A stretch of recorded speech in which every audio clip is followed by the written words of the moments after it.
Right, welcome back everybody to Operation Tirpitz. This is July 1943, Japan turn.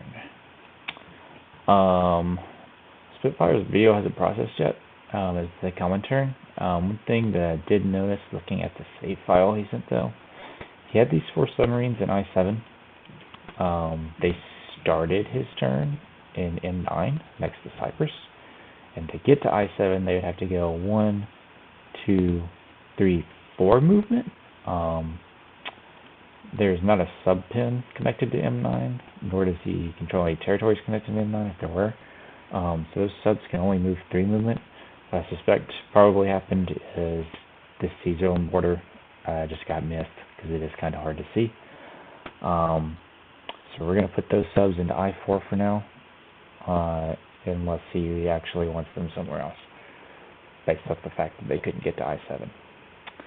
Anyway, I didn't notice anything else off just the save file that needs to be changed, so we will just hop into Japan's turn. Japan's buys are all laid out. Japan is going to, first off, lend-lease a Marine and lend-lease an infantry for 7 IPP. Combining the two of those brings us down to 78. Japan's also going to be upgrading one of its militia and buying 3 other militia, and that's going to be a total of 8 IPP sent to bring us down to 70. Japan is going to be buying a medium tank and a airborne for 9, which brings us down to 61. They're going to be buying a fighter for 10, which brings us down to 51. A strategic bomber for 12, which brings us down to 39. Going to be completing the 3 heavy cruisers that we had on the build chart, so that's 4 each, which means it'll be 12 IPP, brings us down to 27. Going to be completing, or building rather, 3 destroyers for 6 each, which takes us down 18, leaving us with 9 left. And then we're going to be starting construction on 2 new heavy cruisers for 4 each, which brings us down to 1 IPP that we will save in the bank. Combat moves. Japan does have combat moves this turn. So first off, we will be sending the Cav that is in Sikyang into Ola. I can't pronounce that. I'm not even going to try. Apologies. Cav is going to be taking that for free. All of the other units in Sikyang are going to be moving into Kobdo and taking that for free. They're going to be joined by all of these units that were in Central Mongolia.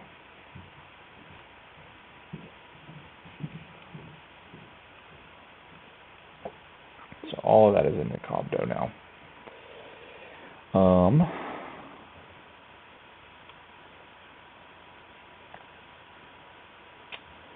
Other combat movements, the strategic bomber that's in Tokyo is going to be moving 1, 2, 3, 4 onto Wake, and it's going to be strategic bombing the major port that all of the surface ships are in port at in Wake.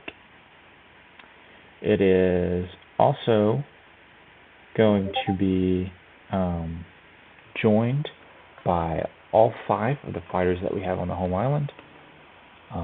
So there's 2 in Honshu, and there are 3 that were in Tokyo. So all 5 of those fighters are going to be moving 1 space into P16. Okay. Alright. 1 space to P16, 2 into P35, 3 into P36, and then 4 onto Wake in order to escort that strat bomber.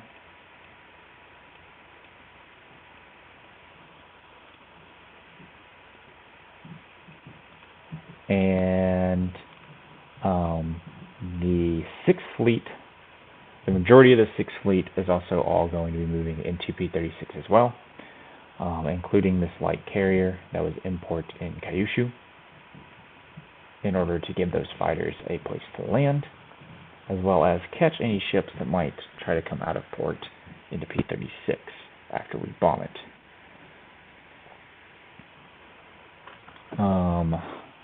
So that's going to be all of these ships, except for the TAC bombers. The TAC bombers aren't going to be joining that combat. And one of the destroyers is not going to be joining that combat either. Instead, that extra destroyer is going to be picking up a Marine. And it's going to be going 1, 2, 3 up into P1 and taking Alaska for the Japanese. And that is for free as well. So Japan will go up 1 on the income chart, and America will go down 1. Alright. Other combat moves, the artillery, marine, 2 infantry on Dutch New Guinea are hopping on the 2 transports that are in P62. Those are coming down 2 and going to P61. And then all 4 of those units are going to be amphibiously assaulting Western Australia.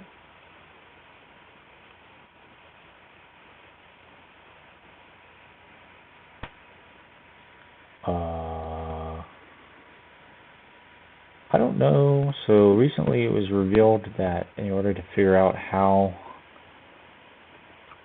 you tell whether it's a mountain border when amphibiously assaulting in sea zones is you could take it from where the number is to the roundel. And that is like, I don't know. It goes right over top those mountains, but I don't know if that's actually through the mountains or not.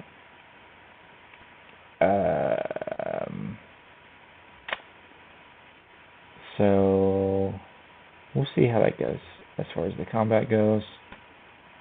I'm kind of of the inclination that it's not a mountain border because of the fact that it goes straight over top instead of through. But we'll keep track of our rolls, and if we're wrong, then we're wrong. I might actually, there's a sheet that has been circulating. Let's see if it's on that. Anyway, joining those guys is going to be the 2 Marines, the infantry, and the medium tank that are in Maharashtra. Transport starts in I-7 is going to go 1, 2, 3, P61.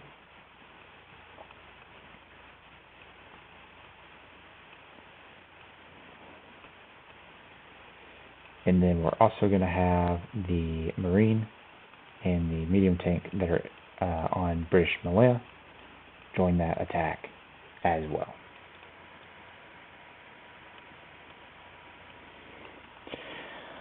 I don't believe Japan has any other combat moves that it is making.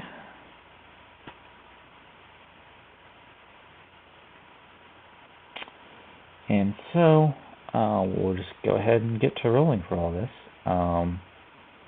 All this was free up here.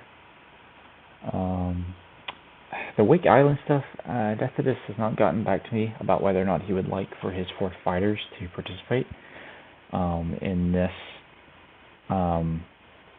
interception combat. So what I'm going to do for the purpose of the video, I'm going to pretend that they are, and we're going to roll for that. And then before I upload the outcomes of it, I'll just wait to hear back from him, and then whatever his decision is, we'll go with either there was no scramble or interception attempted, or if there was an interception attempted, we'll go with whatever the rolls are. So for that, that is Japan would have 5 at 3, 1 at 1, and then the U.S. would have 4 at 3. So we'll get those dice out. I kind of suspect he won't want to intercept, given that I do have 5 fighters. But you never know, so we'll just roll this just in case.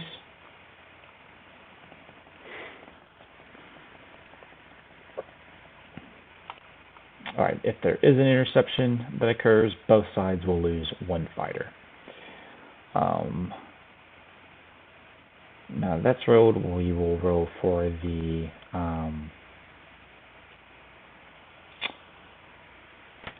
anti-air that the base gets. It misses, so our bomber will get to land. And now we will roll for the damage done to the port.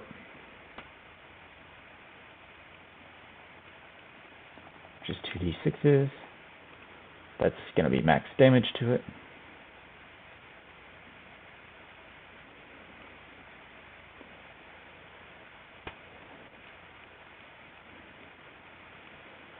I've also not heard back from Deathfidus whether he would like to send any of his whether he would like to send any of his 3 ships out into the sea zone.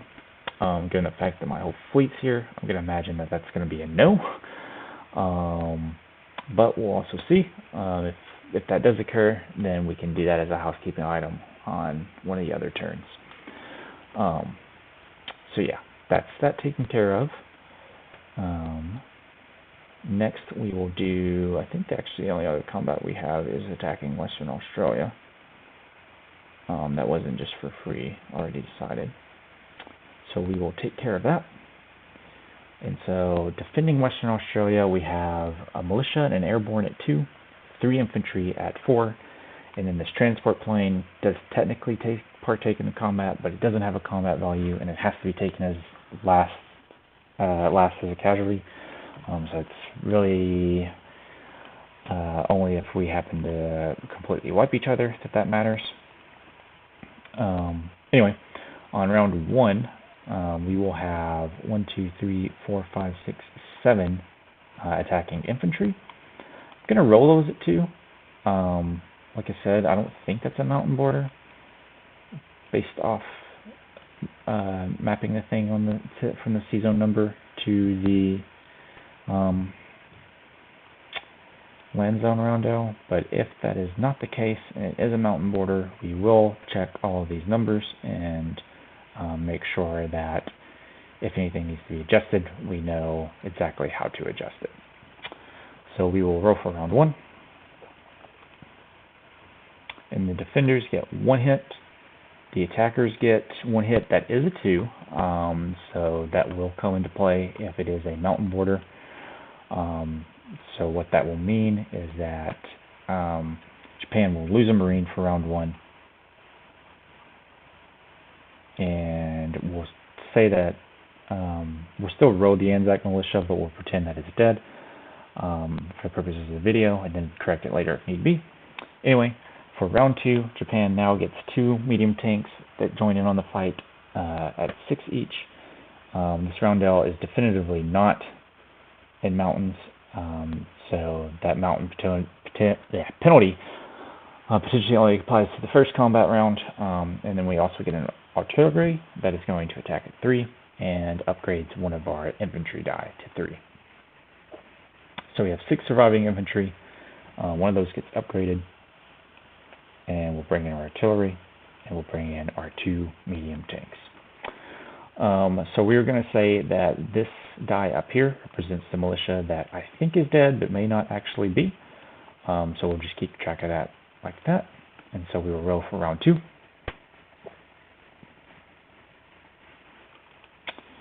The defenders get 2 definitive hits, and the attackers get 2 hits. So the Japan, to take its 2 hits, will take it on 2 regular infantry. And then the defenders, this die is now definitively gone. This die is definitively gone because these 2 hits definitely occur. And then I think this die will be gone, but there's the potential for it to still count. So we'll delete that, and then we will take our 2 hits on the dice, and then we will roll for round 3.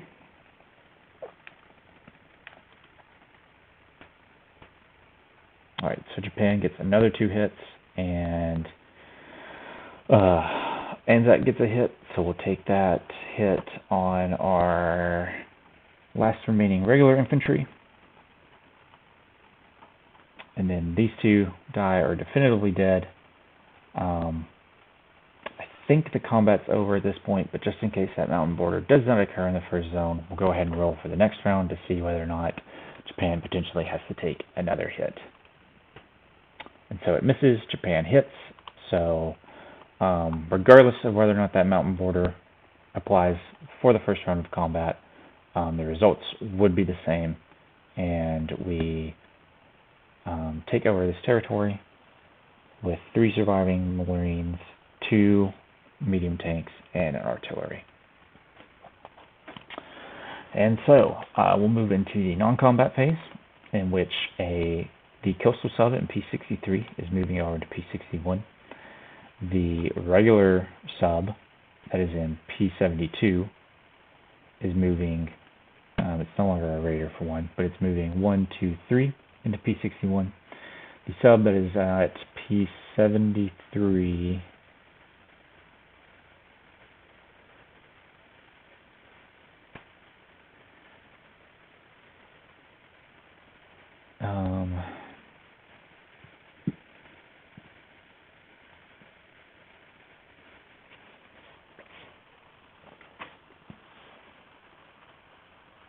just going to stay where it's at and continue to block off the zone to North Island.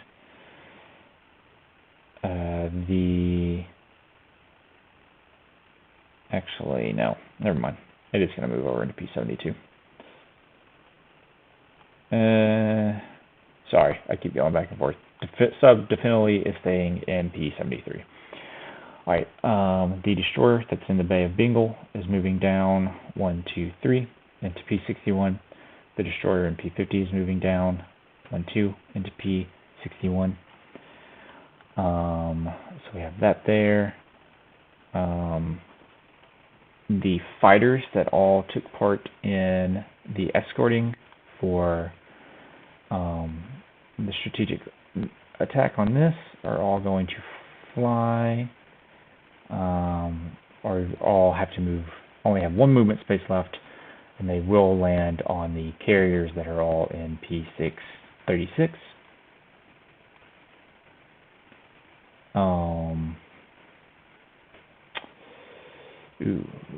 Yeah, it doesn't matter. Okay. So we'll just land those on those carriers. Oops.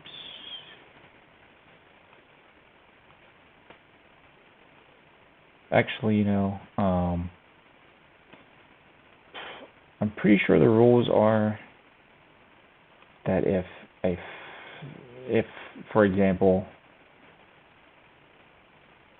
the carrier that the airplane is on was to get sunk in a battle, that the fighter still has, as long as it can move 1 space and land, it still would be able to land on one of these other carriers.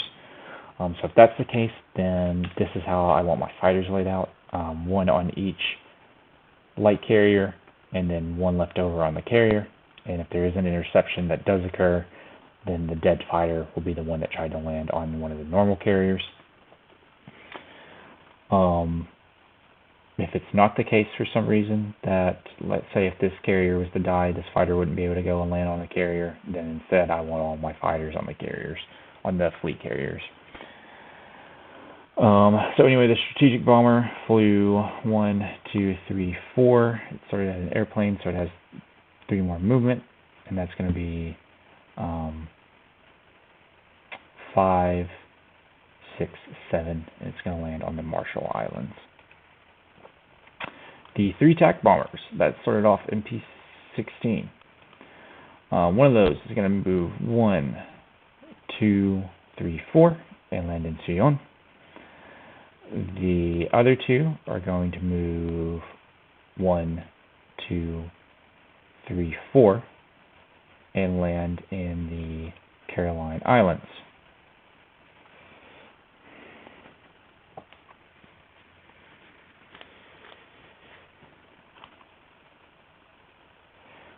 And I think that has got all of the non-combat moves covered. So we will go ahead and place our bias.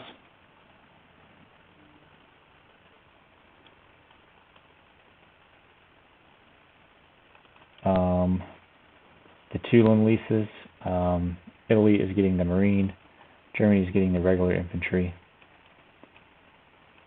Both of those are just going to follow the path from Kyushu to Nanking, rail down, across, over, up. The Marine is going to northern Italy. The infantry is going to Bavaria. And then the rest of the Japanese buys we'll bring with us.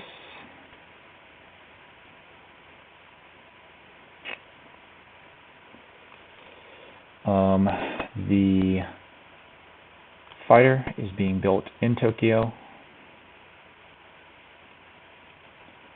The airborne and the medium tank are being built in Rihi. The Strat bomber is being built in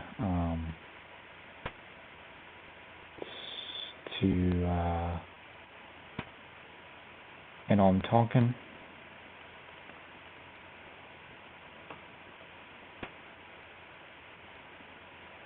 The 3 heavy cruisers and the 3 destroyers are being built in port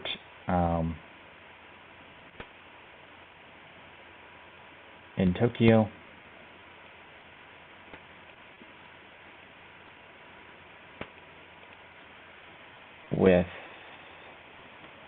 We'll just say the 3 heavy cruisers are in one of the shipyards and the 3 destroyers are in the other.